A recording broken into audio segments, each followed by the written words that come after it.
Be strong.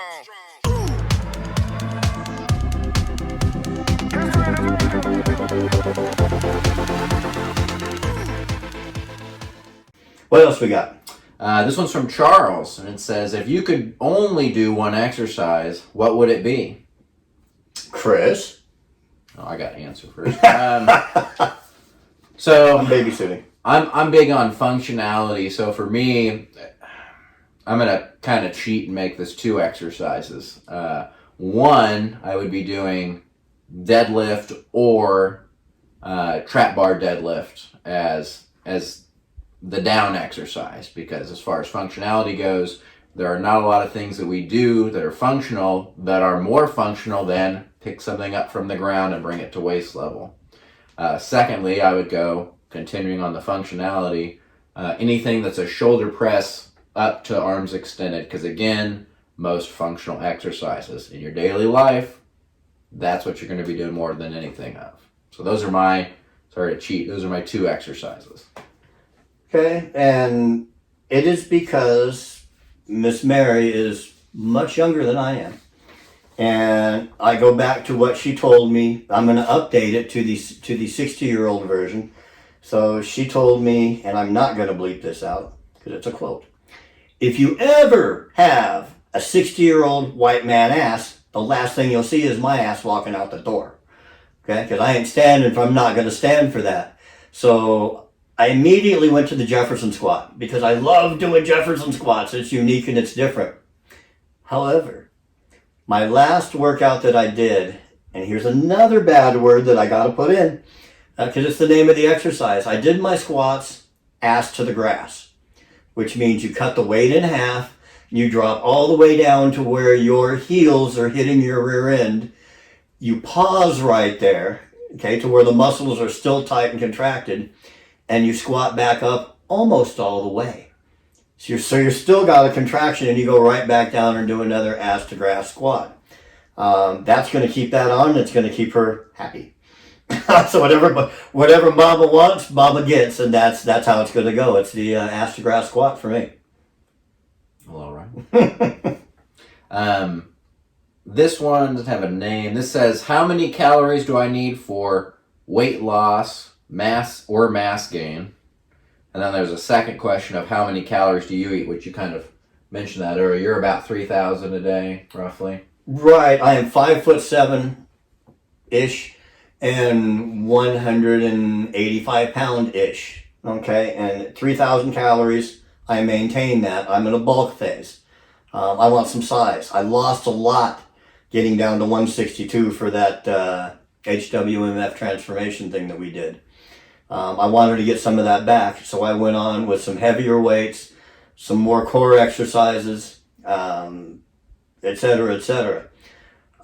That's a really hard one to answer if you don't, not knowing this person's body weight or height. It's hard for me to really even say. You could be 6'4" and, weighing in at 250 and be toned and ripped for all I know. Or you could be 6 foot tall and weigh about 120 pounds, which you would need more calories. So it's really, really hard to say unless you've got an answer for that. Well, my answer is going to be a little involved. So it depends on your baseline, which is kind of what Jim's saying. If you're 5 feet tall and 100 pounds, or you're 6'4" and 250, your baseline caloric needs are going to be way different. And this isn't a fun answer, but it unfortunately, you just kind of do the time. You have to write down what you're eating, figure out what you're actually taking in, and follow your body weight. You will see trends over time. And if you notice that you're staying the exact same weight across the board at a certain calorie level, take 100, 200 calories off a day, or add 100, 200 calories a day. Pound of fat's about 3,500 calories. And so if we do 200 calories a day, it'll probably take you about 2 weeks to lose a pound, roughly. Vice versa is also true. Now keep this in mind that your activity level may also really be affecting your day-to-day calorie needs. Correct. If you go run 3 hours, you're going to need a lot more calories that day. If you're sitting on the couch for 3 hours or more, then I'm just kidding. then your calorie needs are going to be quite a bit lower. But again, the key is going to be developing that baseline and then subtracting or adding from there. With no baseline, we don't really have an answer for the question. Right, and I would highly advise, if you really want to know, if you've got the money to do it. I do online training as well, where I work with you. I would have all of those stats in my hand. I would get your diet plan ready and send it to you weekly. You would have a new diet, and I call it a nutrition plan as opposed to a diet, really. You would be on a nutrition schedule and a nutrition plan with me, along with cardio and along with resistance exercising, to either meet the mass goals. We would have you do fewer reps, no less than 6. Maybe as much as 12 if you wanted to get cut and ripped. Okay, but again, it goes back to your rep range, your exertion, and everything else. If you want to work with a local trainer that you can actually meet with and shake their hand, do some research, make sure that they've got a good reputation out there. And again, who was this? This was no name, so I can't even say it. So whoever this was, or if any of you out there want any specialized help, I'm giving you the key to my fitness pal at the end of this video, and it'll tell you what I'm doing, and you'll be able to track my progress. Just do something similar. Right. Next one is from Corey, and it says, what supplement would you recommend for a beginner? I'm glad it says supplement and not supplements. The supplement industry is $1 billion organization that is not at all under the licensing of anything FDA. They give them a plus or minus 25% variance in what the label says and what's really in it.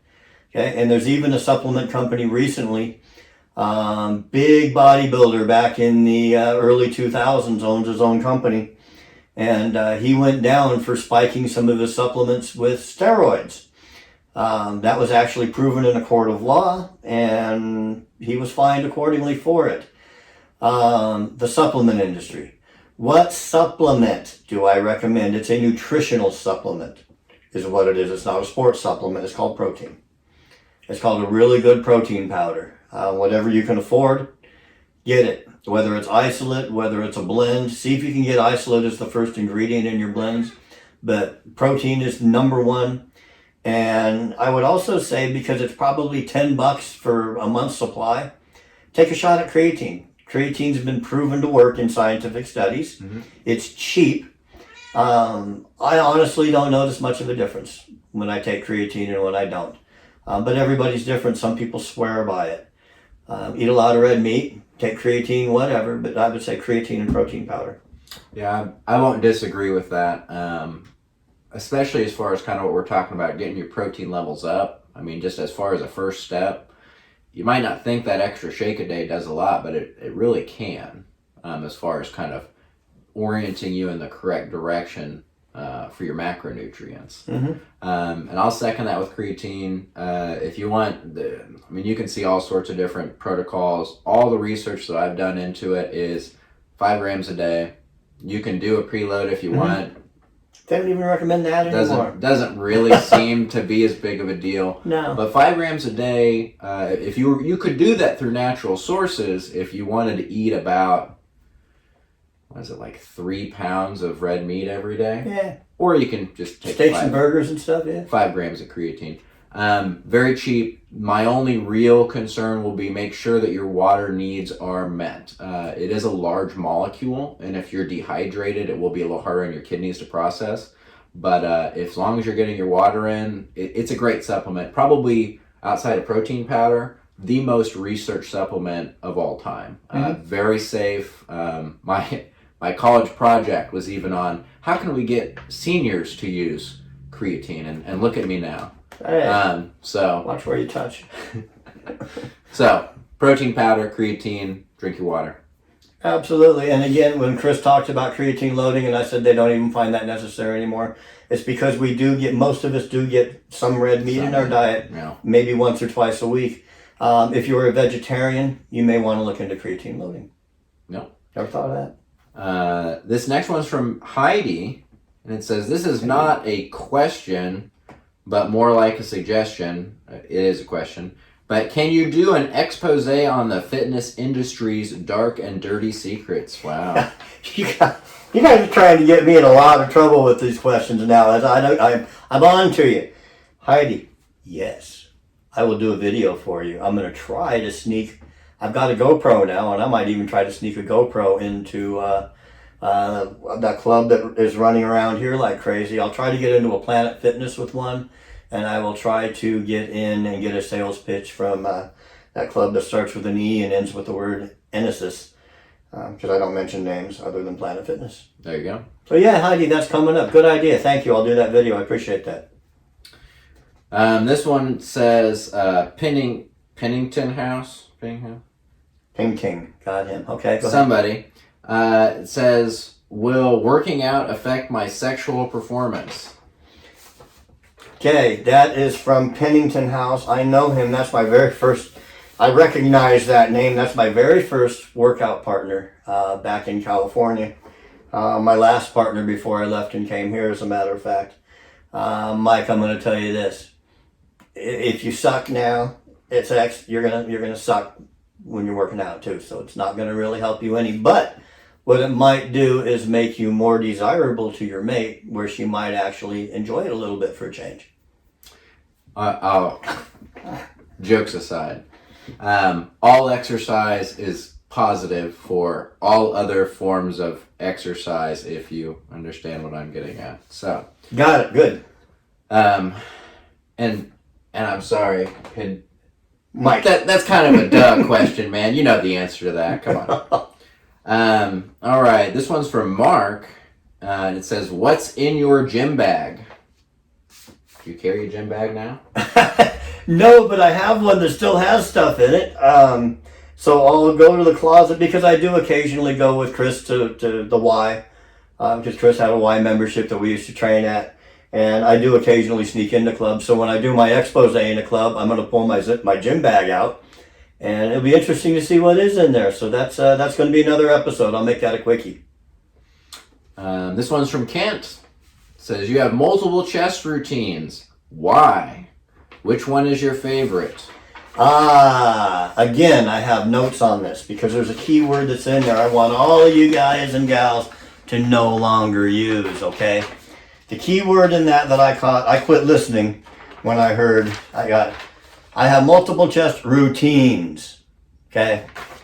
You guys are watching a channel called The Unconventional Trainer.